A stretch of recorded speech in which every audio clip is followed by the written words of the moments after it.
பெண் கல்வியை ஊக்குவித்து உறுதி செய்யும் விதமாக 6ஆம் வகுப்பு முதல் 12ஆம் வகுப்பு வரை அரசு பள்ளிகளில் பயின்று பட்டப்படிப்பு, பட்டய படிப்பு மற்றும் தொழிலாளர் கல்வி என உயர்கல்வியை தொடரும் மாணவிகளுக்கு மூவலூர் ராமாமிர்தம் அம்மையார் புதுமை பெண் திட்டத்தின் மூலம் மாதந்தோறும் ரூபாய் 1000 உதவித்தொகை வழங்கப்பட்டு வருகின்றது. இதன் மூலம் உயர்கல்வியில் சேரும் மாணவிகளின் விகிதம் அதிகரித்து இடைநிற்றல் பெருமளவு குறைந்துள்ளது.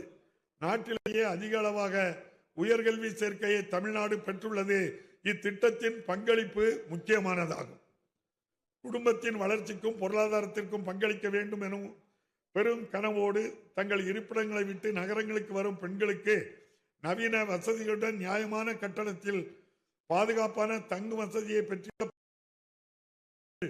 ஏற்படுத்தியுள்ளன.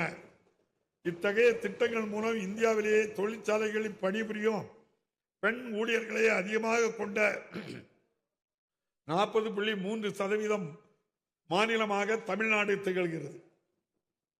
முத்தமிழறிஞர் கலைஞர் அவர்களின் காலத்தில் தொடங்கப்பட்ட மகளிர் சுய உதவிக்குழு இயக்கம் இன்று ஆள்போல் தலைத்து ஒரு மாபெரும் மக்கள் இயக்கமாக மாண்புமிகு துணை முதலமைச்சர் அவர்களின் சீரிய தலைமையின் தமிழ்நாடு மகளிர் மேம்பாடு நிறுவனத்தின் கீழ் மொத்தம் 4.9 லட்சம் சுய உதவி குழுக்கள் ஊரக மற்றும் நகர்ப்புற பகுதிகளில் செயல்பட்டு வருகின்றன.